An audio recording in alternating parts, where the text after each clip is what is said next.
ಎಲ್ರಿಗೂ ನಮಸ್ಕಾರ. ವಿದ್ಯಾರ್ಥಿಗಳೇ, ಇತ್ತೀಚಿನ ದಿನಗಳಲ್ಲಿ NDA ಬಗ್ಗೆ ಸ್ವಲ್ಪ ಟ್ರೆಂಡ್ ಜಾಸ್ತಿ ಆಗ್ತಾಯಿದೆ. NDA ಎಕ್ಸಾಮ್ ಬರೀಬೇಕು, ಡಿಫೆನ್ಸಿಗೆ ಹೋಗಬೇಕು, Indian air force, Indian navy, Indian ಆರ್ಮಿಲಿ ಜಾಯ್ನ್ ಆಗಬೇಕು ಅನ್ನೋಂಥದ್ದು ಮನಸ್ಥಿತಿ ಭಾಳಷ್ಟು ವಿದ್ಯಾರ್ಥಿಗಳಲ್ಲಿ ಬರ್ತಾಯಿದೆ. ಹೀಗಾಗಿ ನಮ್ಮಲ್ಲಿ ಕಲಿತಾ ಇದ್ದಂಥ ಒಬ್ಬ ವಿದ್ಯಾರ್ಥಿನಿ, ಸರ್ ನಾನು NDAಗೆ ಪ್ರಿಪೇರ್ ಆಗ್ತಾ ಇದ್ದೆ, ಓದ್ತಿರ್ಬೇಕಾದಂಥ ಟೈಮಲ್ಲಿ ನನಗೊಂದು ಕನ್ಫ್ಯೂಷನ್ ಬಂತು. ನಾನು ಇಂಡಿಯನ್ ಕಾನ್ಸ್ಟಿಟ್ಯೂಷನ್ ಓದ್ತಾ ಇದ್ದೆ. ಆ ಇಂಡಿಯನ್ ಕಾನ್ಸ್ಟಿಟ್ಯೂಷನ್ ಓದ್ತಿರ್ಬೇಕಾದಂಥ ಟೈಮಲ್ಲಿ ಪ್ರೆಸಿಡೆಂಟ್ ಎಲೆಕ್ಷನ್ ಅಂತ ಬಂತು.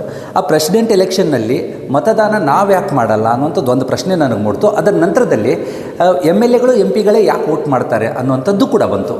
ಆವಾಗ ನನ್ನ ಹತ್ರ ಬಂದವಳು ಕೇಳಿದ್ರು, ಸರ್ ಈಗ MLA MP ಗಳು ವೋಟ್ ಮಾಡ್ತಾರೆ, ಸೊ ವೋಟಿಗೆ ಒಂದು ವ್ಯಾಲ್ಯೂ ಇರುತ್ತೆ ಅಂತ ಹೇಳ್ತಾರೆ, ಸೊ ಆ ವ್ಯಾಲ್ಯೂ ಯಾವ ರೀತಿ ಕಂಡುಹಿಡಿಯೋದು ಅನ್ನೋದೊಂದು ಆ ಹುಡುಗಿ ಪ್ರಶ್ನೆ ಇಟ್ಟಾಗ ಒಬ್ಬಳಿಗೆ ನಾನು ಜಸ್ಟ್ ಆನ್ಸರ್ ಮಾಡಿ ಕಳಿಸಿದೆ ಅಂತಂದರೆ, ಇಂಥ ಪ್ರಶ್ನೆಗಳು ಕೆಲವೊಂದಿಷ್ಟು ವಿದ್ಯಾರ್ಥಿಗಳು ತಲೆಯಲ್ಲಿ ಓಡ್ತಾ ಇದ್ರು ಕೂಡ ಅಲ್ಲಿಗೆ ನಿಂತು ಬಿಡಬಾರ್ದು ಅನ್ನೋ ಕಾರಣಕ್ಕಾಗಿ ವಿಡಿಯೋ ಥ್ರೂ ನನಗೆ ಇದನ್ನು ಕಳಿಸಿರ್ತೀನಮ್ಮ, ನೀನು ನೋಡ್ಕೋ ಅಂತ ಹೇಳಿದ್ದೆ.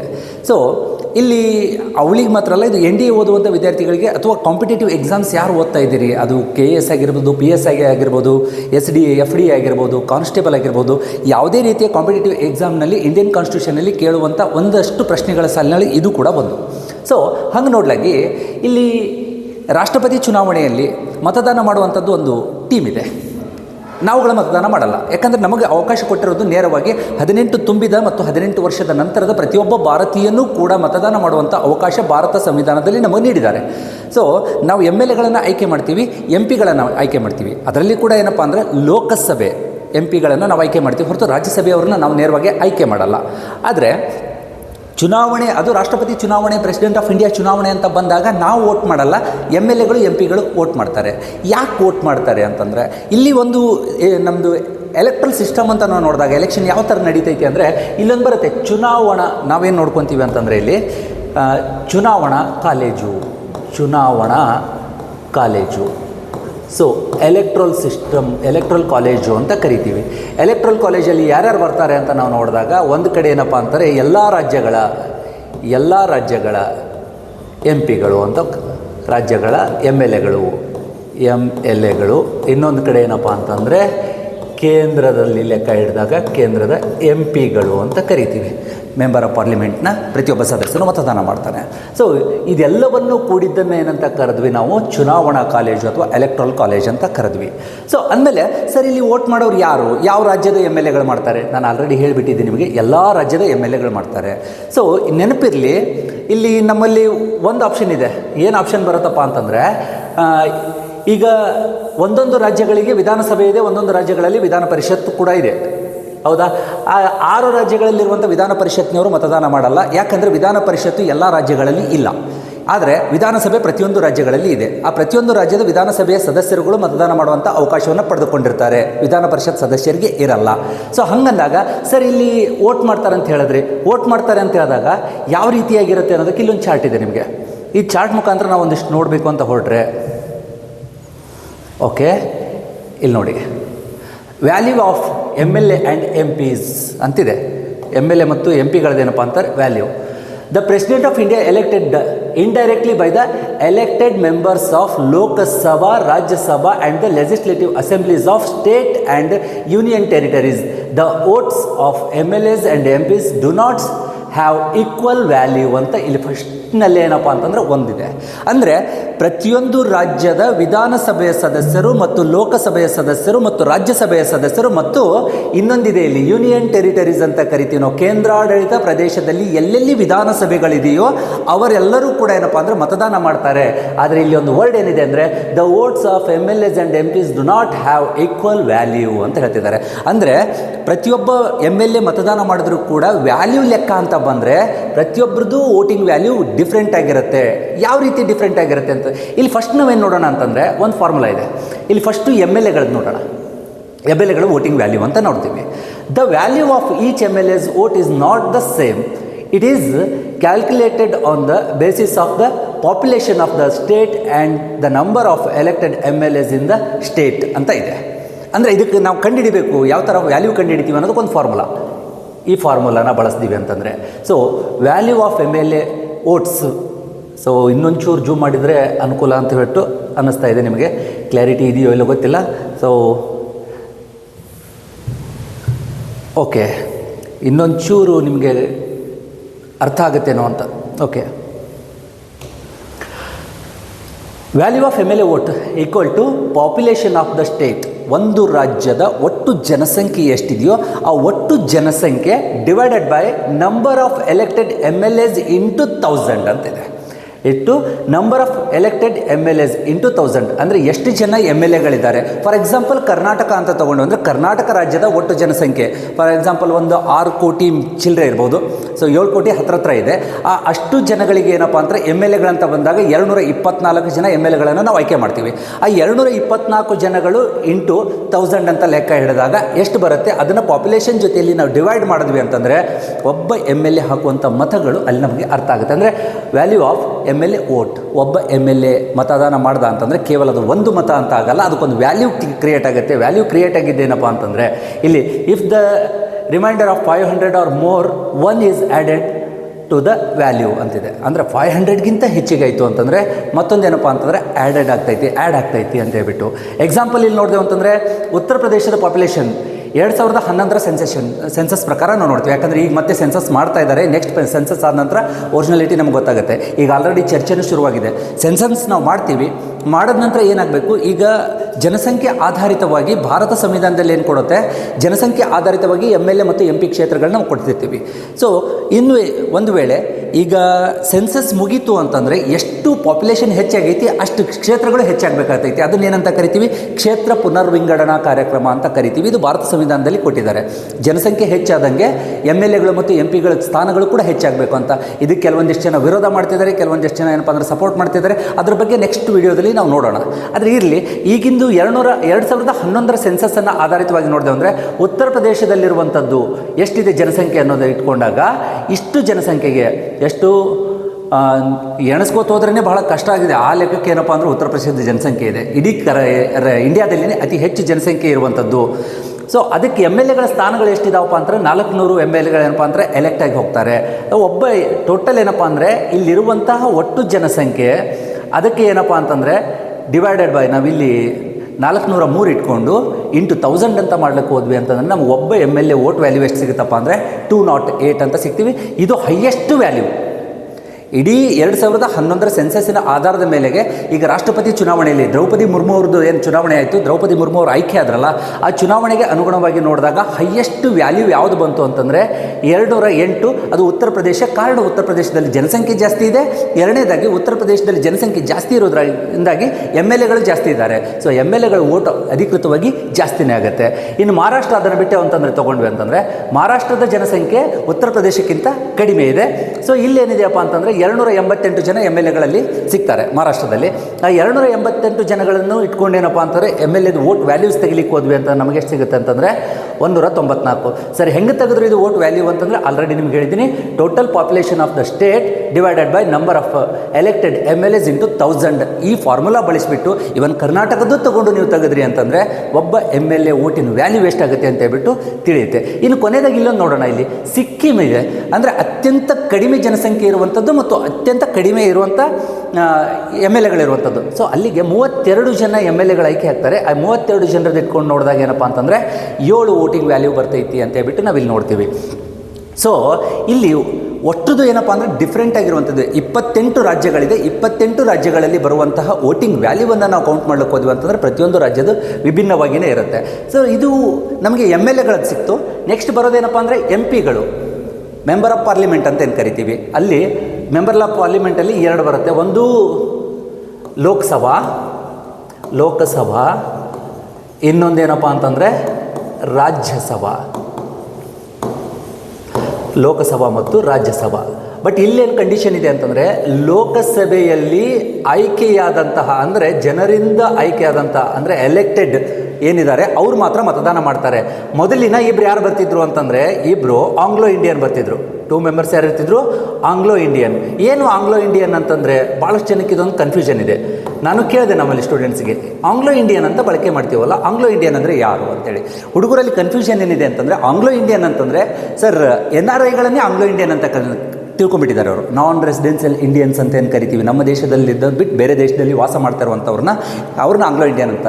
ಅಲ್ಲ, ಆಂಗ್ಲೋ ಇಂಡಿಯನ್ ಅನ್ನೋದಕ್ಕೆ ಏನಪ್ಪ ಅಂದರೆ ಪರ್ಟಿಕ್ಯುಲರ್ ಆಗಿ ನೋಡಿದಾಗ ಭಾರತ ದೇಶವನ್ನು ಬ್ರಿಟಿಷರು ಆಳ್ವಿಕೆ ಮಾಡಿದ್ರು. ಅದಕ್ಕಿಂತ ಮೊದಲು ಪೋರ್ಚುಗೀಸರು, ಡಚ್ಚರು, ಫ್ರೆಂಚರು, ಹೀಗೆ ಭಾಳಷ್ಟು ಜನ ವಿದೇಶಿಯರು ಭಾರತ ದೇಶದಲ್ಲಿ ಆಳ್ವಿಕೆ ಮಾಡುವಾಗ ಭಾರತೀಯ ಹೆಣ್ಣು ಮಕ್ಕಳನ್ನು ಮದುವೆಯಾಗಿ ಇಲ್ಲೇ ಇದ್ದರು. ಆ ಭಾರತೀಯ ಹೆಣ್ಣು ಮಗಳು ಮತ್ತು ವಿದೇಶಿ ಪುರುಷನಿಗೆ ಜನಿಸಿದಂಥ ಆ ಕಾಲದಲ್ಲಿ ಜನಿಸಿದಂತಹ ಮಗು ಏನಾಗುತ್ತೆ ಅಂತಂದರೆ ಆಂಗ್ಲೋ ಇಂಡಿಯನ್ ಅಂತ ಕನ್ಸಿಡರ್ ಆಗುತ್ತೆ. ಅಂಥವ್ರಿಗೆ ಇಬ್ಬರಿಗೆ ಅವಕಾಶ ಮಾಡಿಕೊಡ್ತಾ ಇದ್ರು. ಬಟ್ ಇವಾಗ ಅದನ್ನು ಕೂಡ ಇಲ್ಲ. ಆಂಗ್ಲೋ ಇಂಡಿಯನ್ ಅನ್ನೋಂಥದ್ದು ಏನಪ್ಪ ಅಂದರೆ ರದ್ದುಗೊಳಿಸಲಾಗಿದೆ. ಸೊ ಹೀಗಾಗಿ ಭಾರತ ಸಂವಿಧಾನದ ಅನುಗುಣವಾಗಿ ರಾಷ್ಟ್ರಪತಿ ಚುನಾವಣೆಯಲ್ಲಿ ಲೋಕಸಭೆಯಲ್ಲಿ ಎಲೆಕ್ಟೆಡ್ ಮೆಂಬರ್ಸ್ ಯಾರಿರ್ತಾರೆ ಅವರು ಮಾತ್ರ ವೋಟ್ ಮಾಡ್ತಾರೆ. ಸೊ ಹಾಗಾದರೆ ರಾಜ್ಯಸಭೆ ಅಂತ ಬಂದಾಗ ರಾಜ್ಯಸಭೆಯಲ್ಲಿನೂ ಕೂಡ ಏನಪ್ಪ ಅಂತಂದರೆ ಕೆಲವೊಂದಿಷ್ಟು ಜನರನ್ನು ನಾವು ಆಯ್ಕೆ ಮಾಡ್ತೀವಿ. ಇನ್ನು ಕೆಲವೊಂದಿಷ್ಟು ಜನರು ಏನಪ್ಪ ಅಂದ್ರೆ ನಾಮಿನೇಟ್ ಆಗ್ತಾರೆ. ನಾಮಿನೇಟ್ ಆದವರು ವೋಟ್ ಮಾಡಲ್ಲ. ನಾಮಿನೇಟ್ ಆಗದೇ ಇರುವಂಥವ್ರು ಏನಪ್ಪ ಅಂದರೆ ಮತದಾನ ಮಾಡ್ತಾರೆ. ಅವ್ರು ಯಾರು ಅಂತಂದರೆ ಎಲೆಕ್ಟೆಡ್ ಅಂತ ಕರಿತೀವಿ ನಾವು. ಸೊ ಅಂಥವ್ರು ಇಲ್ಲಿನೂ ಕೂಡ ಏನಪ್ಪ ಅಂತಂದರೆ ಎಲ್ಲನೂ ವ್ಯಾಲ್ಯೂ ಯಾವ ಥರ ತೆಗಿತೀವಿ ಅಂತಂದರೆ MLAಗಳ ವ್ಯಾಲ್ಯೂ ಹೆಂಗೆ ತೊಗೋತಾ ಇದ್ವಿ. ಸೊ MLA MP ವ್ಯಾಲ್ಯೂ ಅಂತಂದ್ರೆ ನೀವು ವೈಯಕ್ತಿಕ ವ್ಯಾಲ್ಯೂ ತೊಗೊಳಕ್ಕೆ ಹೋಗಬೇಡ್ರಿ. ವೈಯಕ್ತಿಕ ವ್ಯಾಲ್ಯೂ ತೊಗೊಂಡ್ರೆ ಎಷ್ಟೋ ಮಂದಿಗೆ ವ್ಯಾಲ್ಯೂವೇ ಸಿಗಲ್ಲ, ಹಂಗೆ ಬದುಕಾಕತ್ತಿದ್ದಾರೆ. ಅದನ್ನು ನಾನು ಹೇಳ್ತಾ ಇಲ್ಲ. ವ್ಯಾಲ್ಯೂ ಅಥೆಂಟಿಕ್ಕಾಗಿ ನಮಗೆ ಸಂವಿಧಾನದ ಅನುಗುಣವಾಗಿ ನೋಡ್ತಾ ಇರುವಂಥದ್ದು. ಸೊ ಇಲ್ಲೇನಪ್ಪ ಅಂತಂದರೆ ಫಾರ್ಮುಲಾ ಇದಕ್ಕೂ ಕೂಡ ಬಳಕೆ ಮಾಡ್ತೀವಿ. ಏನಿದೆ ಫಾರ್ಮುಲಾ ಅಂತಂದರೆ total value of votes of all MLAs ಅಂದರೆ ಹೆಚ್ಚು ಕಮ್ಮಿ ನಮಗೆ ಎಷ್ಟು ಜನ MLAs ಬರ್ತಾರಂತ 4033 ಜನ MLAಗಳಾಗ್ತಾರೆ ಇಡೀ ಇಂಡಿಯಾದಲ್ಲಿ. ಎಲ್ಲ ರಾಜ್ಯಗಳನ್ನು ತೆಗೆದುಕೊಂಡಾಗ ಟೋಟಲ್ ಏನಪ್ಪ ಅಂದರೆ 4033 MLAಗಳಾಗ್ತಾರೆ. ಆ 4033 MLAಗಳು divided by total numbers of elected MPs ಅಂದರೆ ಈ ಕಡೆ ರಾಜ್ಯಸಭೆಗೆ ಆಯ್ಕೆಯಾಗಿ ಹೋದಂಥವರು ಮತ್ತು ಲೋಕಸಭೆಗೆ ಆಯ್ಕೆಯಾಗಿ ಹೋಗಿರುವಂಥ ಅಷ್ಟು ಜನರನ್ನ ತೊಗೊಂಡು ನಾವು ಏನಪ್ಪ ಅಂದರೆ ಡಿವೈಡ್ ಮಾಡಿದಾಗ ನಮಗೆ ಸಿಗೋದೇನಿದೆ ಅಂತಂದರೆ ಒಬ್ಬ MP ವ್ಯಾಲ್ಯೂ ನಮಗೆ ಸಿಗುತ್ತೆ. ಸೊ ಹೀಗಾಗಿ ಏನಪ್ಪ ಅಂದರೆ in the 2022 presidential election, the value of each MP's vote was ಎಷ್ಟಿತ್ತು 700 ಅಂತ ಹೇಳ್ಬಿಟ್ಟು. ಅಂದರೆ ದ್ರೌಪದಿ ಮುರ್ಮು ಅವರನ್ನು ಈಗ ರಾಷ್ಟ್ರಪತಿಯಾಗಿ ನಾವು ಆಯ್ಕೆ ಮಾಡುವಾಗ ಒಬ್ಬ MP ವ್ಯಾಲ್ಯೂ ಎಷ್ಟು ಬಂತು ಅಂತ ನಾವು ನೋಡಿದೀವಿ ಅಂತಂದರೆ ಎಷ್ಟಿದೆ. ಸೊ ಎಷ್ಟಾಗುತ್ತೆ 700 ನಮಗೇನು ಸಿಕ್ತು ಅಂತಂದರೆ MPಗಳು ಸಿಕ್ಕರು, ಅವ್ರದ್ದು ವ್ಯಾಲ್ಯೂ ಸಿಗ್ತೈತಿ. ಇದೇ ರೀತಿ ನಾವು ನೋಡ್ಲಾಗ ಏನಪ್ಪ ಅಂತಂದರೆ only elected MLAs just A minute. ಇಲ್ಲಿ ಭಾರತ ಸಂವಿಧಾನದ ಅನುಗುಣವಾಗಿ ನಾವು ನೋಡಿದಾಗ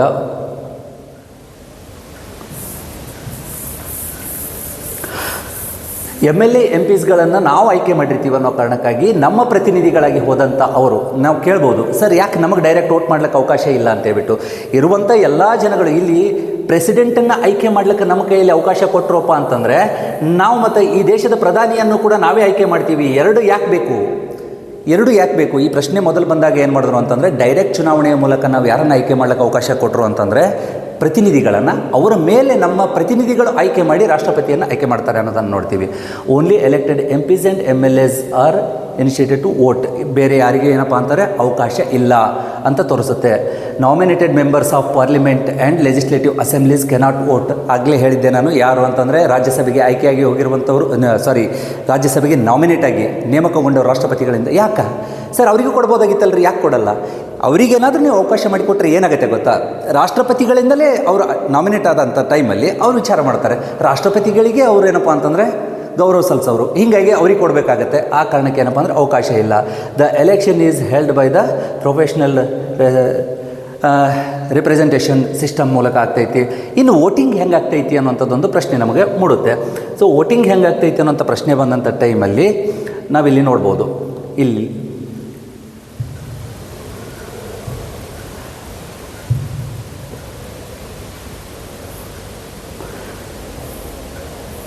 ಇಲ್ಲೊಂದಿದೆ option, the Indian presidential election. ಬಹುಶಃ ಇದು ಭಾಳ ಜನಕ್ಕೆ ಗೊತ್ತಿಲ್ಲದಿರುವಂಥ ಒಂದು ಮಾಹಿತಿ ಇದೆ.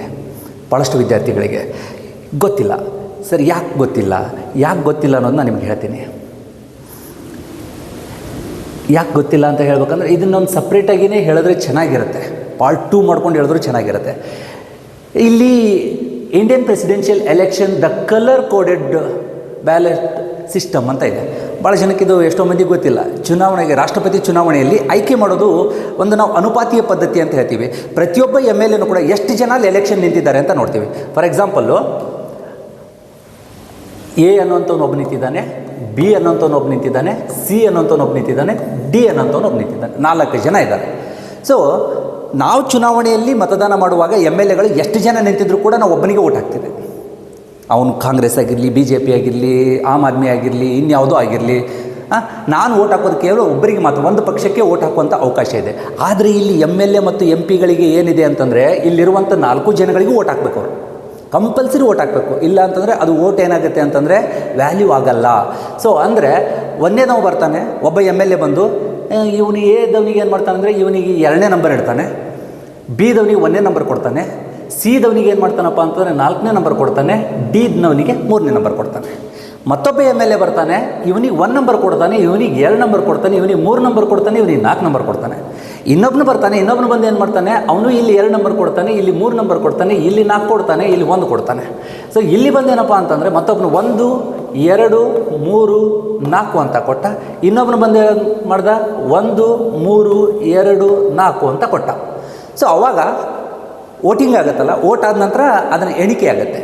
ಎಣಿಕೆ ಆದಂಥ ಟೈಮಲ್ಲಿ ಇಲ್ಲಿ ನೋಡ್ತಾರೆ, ಇದೆಲ್ಲ ನೋಡ್ಕೊಂಡು ಹೋಗ್ತಾರೆ. ಪ್ರಥಮ ಪ್ರಾಶಸ್ತ್ಯದ ಮತಗಳು 1 ನಂಬರ್ ಎಷ್ಟದಾವು, ಇಲ್ಲಿ 3 ಇದ್ದಾವೆ, ಇಲ್ಲಿ 1 ಇದೆ, ಇಲ್ಲಿ ಇಲ್ಲವೇ ಇಲ್ಲ. ಈ ಕಡೆ ನೋಡಿದಾಗ ಯಾವಾಗಲೂ ಏನು ಮಾಡ್ತಾರೆ ಅಂತಂದರೆ ಎಲ್ಲಿ ಪ್ರಾಶಸ್ತ್ಯದ ಮತಗಳ ಕಡಿಮೆ ಬಂದಿದೆ ನೋಡಿಕೊಂಡು ಈ ಓಟು ಈ ಕಡೆ ಶಿಫ್ಟ್ ಆಗ್ತವೆ. ಇವ ಆಯ್ಕೆ ಆಗಲಿಲ್ಲ. ಲಾಸ್ಟಿಗೆ ಪ್ರಥಮ ಪ್ರಾಶಸ್ತ್ಯದ ಮತಗಳು ಎಷ್ಟು, 1 ನಂಬರ್ ಎಲ್ಲರೂ ಇವನೇ ಬೇಕು ಅಂತ ಹೇಳಿದ್ದಾರೆ, ಅವನನ್ನು ಆಯ್ಕೆ ಮಾಡ್ತಾರೆ. ಸೊ ಅನುಪಾತೀಯ ಪದ್ಧತಿಗೆ ಅನುಗುಣವಾಗಿ ಇವರು ಆಯ್ಕೆಯಾಗಿ ಹೋಗುವಂಥದ್ದು ಇದೆ. ಸೊ ಹಾಗಾದರೆ ಸರ್ ಇಲ್ಲೊಂದೇನೋ ಹಾಕಿಬಿಟ್ಟಿದ್ದೀರಲ್ಲ sir, colour coded ballot system ಅಂತ ಹೇಳ್ಬಿಟ್ಟು ಏನೋ ತೋರಿಸ್ತಾ ಇದ್ದೀರಿ ಅಂತ ನೀವು ಕೇಳ್ಬೋದು. ಈ ಕಲರ್ ಕೋಡೆಡ್ ಬ್ಯಾಲೆಟ್ ಸಿಸ್ಟಮ್ ಅಂತ ನಾವು ಇಲ್ಲಿ ನೋಡಲಾಗಿ ಎಲೆಕ್ಷನ್ ಟೈಮಲ್ಲಿ ನಾವು ಒಂದು ಮಷಿನ್ ಇತ್ತು, ಮಷಿನಲ್ಲಿ ಹೋಗ್ಬಿಟ್ಟು ಬಟನನ್ನು ಪ್ರೆಸ್ ಮಾಡಿಬಿಟ್ಟು ಓಟ್ ಹಾಕಿ ಬಂದ್ವಿ. ಅದಾದ ನಂತರ ಗದ್ದಲ ಇತ್ತು. ಏನು ಹೇಳಿದ್ರು ಮಷಿನ್ ಹ್ಯಾಕ್ ಆಗಿದೆ, EVM ಹ್ಯಾಕ್ ಆಗಿದೆ, ಹಾಗೆ ಹಿಂಗೆ 108 ಗದ್ದಲ ಇದೆ. ಇರಲಿ, ಅದನ್ನು ಮಾತಾಡೋದೇ ಬೇಡ. ಇಲ್ಲಿ ಹೆಂಗಿದೆ ಅಂತಂದರೆ MP ಗಳಿಗೆ ಗ್ರೀನ್ ಬ್ಯಾಲೆಟ್ ಪೇಪರ್ ಕೊಟ್ಟಿರ್ತಾರೆ. MP ಗಳಿಗೆ ಗ್ರೀನ್ ಬ್ಯಾಲೆಟ್ ಪೇಪರು, MLAಗಳಿಗೆ ಏನಪ್ಪ ಅಂತಂದರೆ ಪಿಂಕ್ ಬ್ಯಾಲೆಟ್ ಪೇಪರು. ಕೆಲವೊಂದು ಕಡೆ ಪ್ರಶ್ನೆ ಮಾಡಿದ್ದಾರೆ, ರಾಷ್ಟ್ರಪತಿ ಚುನಾವಣೆಯ ಸಂದರ್ಭದಲ್ಲಿ ಗ್ರೀನ್ ಬ್ಯಾಲೆಟ್ ಪೇಪರನ್ನು ಇಟ್ಟುಕೊಂಡು ಮತದಾನ ಮಾಡುವವರು ಯಾರು ಅಂತ ಕೇಳಿದ್ರೆ ಅದು MPs ಮಾಡ್ತಾರೆ. ಪಿಂಕ್ ಕೊಟ್ಟಿದ್ರು ಅಂತಂದರೆ MLAಗಳು ಮಾಡ್ತಾರೆ. ನೆನಪಿರಲಿ ಸರ್, ಇದ್ಯಾಕೆ ಮಾಡಿದ್ರಿ ಹಿಂಗೆ ಅಂತ ಕೇಳಿದಾಗ ಇದಕ್ಕೆ ಉದ್ದೇಶ ಏನು ಅಂತಂದರೆ ಎಣಿಸೋದಕ್ಕೆ ಈಸಿ ಆಗಿಬಿಡುತ್ತೆ. ನಾವೇನಪ್ಪ ಅಂತಂದರೆ ಅದನ್ನು ಬಡ ಗ್ರೀನ್ ಒಂದು ಕಡೆ, ಪಿಂಕ್ ಒಂದು ಕಡೆ ತೆಗೆದು ಈಸಿಯಾಗಿ ನಾವು ಕ್ರಾಸ್ ಚೆಕ್ ಮಾಡೋದಕ್ಕಾಗತ್ತೆ ಅನ್ನೋ ಕಾರಣಕ್ಕಾಗಿ ಕೊಟ್ಟಿರ್ತಾರೆ.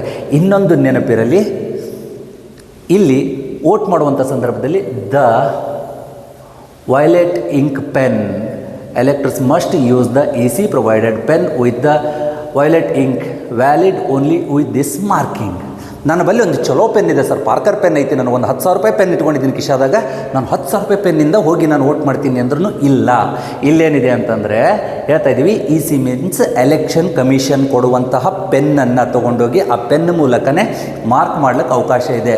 ಆ ಪೆನ್ ಮೂಲಕ ಮಾರ್ಕ್ ಮಾಡಿದಾಗ ಮಾತ್ರ ಏನು ಸಿಗುತ್ತೆ ಅಂತಂದರೆ ಅದು ವೋಟ್ ವ್ಯಾಲಿಡ್ ಆಗುತ್ತೆ, ಇಲ್ಲಿಲ್ಲಂದರೆ ಇಲ್ಲ. ಸೊ ಇವೆಲ್ಲವೂ ಕೂಡ ಏನಪ್ಪ ಅಂತಂದರೆ ಪ್ರಶ್ನೆಗಳು ಆಲ್ರೆಡಿ ಕೇಳಿದ್ದಾರೆ. ಮತ್ತು ಇನ್ನೊಂದು ಏನಂತಂದರೆ ಇಲ್ಲಿದೆ ವೋಟಿಂಗ್ ಲೊಕೇಶನ್ ಅಂತಂದಾಗ ಎಲ್ಲಿರುತ್ತಪ್ಪ ಅಂದರೆ MPs usually voting in New Delhi, MLAs in state capitals, MLAs ಅದಾದ ನಂತರ ಏನಪ್ಪ ಅಂದರೆ crossing request to private election commission ಕೆಲವೊಂದಿಷ್ಟು ಏನಪ್ಪ ಅಂದರೆ ಬೇರೆ ಕಡೆ ಅರೇಂಜ್ ಮಾಡಿರಿ ಅಂತಂದಾಗೂ ಮಾಡ್ಲಿಕ್ಕೆ ಆಪ್ಷನ್ಸ್ ಇರುತ್ತೆ ಸಮ್ ಟೈಮ್, ಏನೋ ಸಮಸ್ಯೆಗಳಿದ್ದಂಥ ಟೈಮಲ್ಲಿ. ಆದರೆ ಹೆಚ್ಚಾಗಿ ಏನಿರುತ್ತಪ್ಪ ಅಂದರೆ ವಿಧಾನಸಭೆಗಳೆಲ್ಲವೂ ಕೂಡ ಇರೋದು ರಾಜ್ಯದ ರಾಜಧಾನಿಯಲ್ಲಿ ಮತ್ತು ದೆಹಲಿಯಲ್ಲಿ MPಗಳಿದ್ದೇ ಇರ್ತಾರೆ, ಅಲ್ಲಿ ಚುನಾವಣೆಗಳು ನಡೆಯುತ್ತೆ. ಅಂದರೆ ಅಲ್ಲೇ ಹೋಗಿ ವೋಟ್ ಮಾಡಬೇಕಂತೇನಿಲ್ಲ, ಇಲ್ಲೇ ಇದ್ದು ವೋಟ್ ಮಾಡ್ತಾರೆ. ವೋಟ್ ಮಾಡಿದ್ದನ್ನು ವ್ಯಾಲ್ಯೂ ಹಿಂದ್ಗಡೆ ಅದನ್ನು ಕಂಡುಕೋತಾರೆ. ಇದು ಇಷ್ಟು ಒಂದು ರಾಷ್ಟ್ರಪತಿ ಚುನಾವಣೆಯಲ್ಲಿ ನಾವು ಮತದಾನ ಮಾಡಿ ಕಳಿಸಿದಂಥ MLAಗಳು MPಗಳು ಸೇರಿ ರಾಷ್ಟ್ರಪತಿಯನ್ನು ಆಯ್ಕೆ ಮಾಡುವಂಥ ವಿಧಾನ.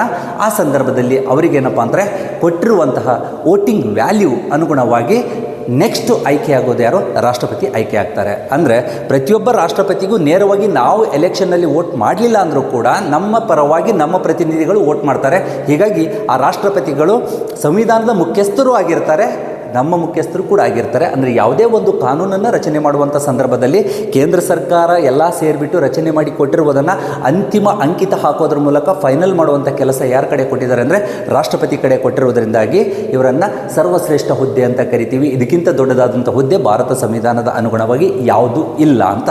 ಹೀಗಾಗಿ ಎಲೆಕ್ಷನ್ನಲ್ಲಿ ಮತದಾನ ಸಾಮಾನ್ಯ ಎಲೆಕ್ಷನ್ಗಳಲ್ಲಿ ನಾವು ಮಾಡಿದ್ರೆ, ಅಂದರೆ ಲೋಕಸಭೆ ರಾಜ್ಯಸಭೆ ಆಗಿರ್ಬೋದು ಅಥವಾ ಗ್ರಾಮ ಪಂಚಾಯತಿ ಎಲೆಕ್ಷನ್ ಹಿಡಿದು ಪ್ರತಿಯೊಂದು ಏನಪ್ಪ ಅಂದರೆ ನಾವೇ ವೋಟ್ ಮಾಡ್ತೀವಿ. ರಾಷ್ಟ್ರಪತಿ ಮತ್ತು ಉಪರಾಷ್ಟ್ರಪತಿ ಚುನಾವಣೆಯ ಸಂದರ್ಭದಲ್ಲಿ ಎಲೆಕ್ಟ್ರಲ್ ಕಾಲೇಜ್ ಮೂಲಕ MLAಗಳು ಮತ್ತು MP ಗಳು ಆಯ್ಕೆ ಮಾಡ್ತಾರೆ. ಸೊ ಯಾವ ರೀತಿಯಾಗಿ ಆಯ್ಕೆ ಮಾಡ್ತಾರೆ ಅನ್ನೋದಕ್ಕೆ ಆಲ್ರೆಡಿ ನಿಮಗೆ MLAಗಳನ್ನು ವೋಟಿಂಗ್ ವ್ಯಾಲ್ಯೂದು ಕೂಡ ಒಂದು ಫಾರ್ಮುಲಾ ಹೇಳಿಕೊಟ್ಟೆ. ಅದಾದ ನಂತರ MP ಗಳದ್ದು ಒಂದು ಫಾರ್ಮುಲಾ ಹೇಳಿಕೊಟ್ಟೆ. ಅದರ ಜೊತೆಯಲ್ಲಿ ಏನಪ್ಪ ಅಂದರೆ ಗ್ರೀನ್ ಬ್ಯಾಲೆಟ್ ಪೇಪರ್ ಯಾಕೆ ಯೂಸ್ ಮಾಡ್ತಾರೆ ಮತ್ತು ಪಿಂಕ್ ಬ್ಯಾಲೆಟ್ ಪೇಪರ್ ಯಾಕೆ ಯೂಸ್ ಮಾಡ್ತಾರೆ ಅನ್ನೋದನ್ನು ನಾವು ನೋಡಿದ್ದೀವಿ. ಸೊ ಮುಂದಿನ ಇನ್ನೊಂದು ವಿಷಯದೊಂದಿಗೆ ಭಾಳ ಚೆನ್ನಾಗಿ ಕೇಳ್ತಾ ಇದ್ರು, ಸರ್ UCC ಬಗ್ಗೆ ಹೇಳಿ ಸರ್. ಭಾಳ ಅದು ಈ ಸದ್ಯಕ್ಕಿರೋದೇನಪ್ಪ ಅಂತಂದರೆ ಯೂನಿಫಾರ್ಮಲ್ ಸಿವಿಲ್ ಕೋಡ್ ಬಗ್ಗೆ ಭಾಳಷ್ಟು ಚರ್ಚೆಗಳು ನಡೀತಾ ಇದೆ. ಅದರಲ್ಲೂ ಕೂಡ ಕೇಂದ್ರ ಸರ್ಕಾರ ಜಾರಿಗೆ ಬಂದಾಗಿನಿಂದ UCC ಬಗ್ಗೆ ಚರ್ಚೆ ಆಗ್ತಿದೆ. ಸೊ UCC ಬಗ್ಗೆ ಒಂದಿಷ್ಟು ಹೇಳ್ರಿ ಅಂತ ಹೇಳಿದರೆ, DPSP ಅಂತ ತೊಗೊಂಡಾಗ directive principles of state DPSP.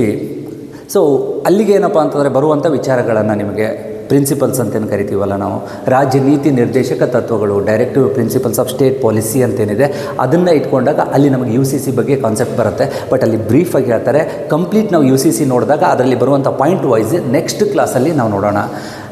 ಮುಂದಿನ ದಿನಗಳಲ್ಲಿ ಇನ್ನೂ ಹೆಚ್ಚಿನ ವೀಡಿಯೋಸ್ದೊಂದಿಗೆ ನಾನು ನಿಮ್ಮ ಜೊತೆ ಜಾಯ್ನ್ ಆಗ್ತೀನಿ. ಅದ್ರ ಜೊತೆಯಲ್ಲಿ ಕೆಲವೊಂದಿಷ್ಟು ಜನ ರಿಸೋರ್ಸ್ ಪರ್ಸನ್ಸನ್ನು ಕರ್ಕೊಂಡ್ಬಂದು ನಿಮ್ಗೆ ಅನುಕೂಲ ಆಗುವಂಥ ವೀಡಿಯೋಸ್ಗಳನ್ನ ಮಾಡಿಸ್ತೀನಿ.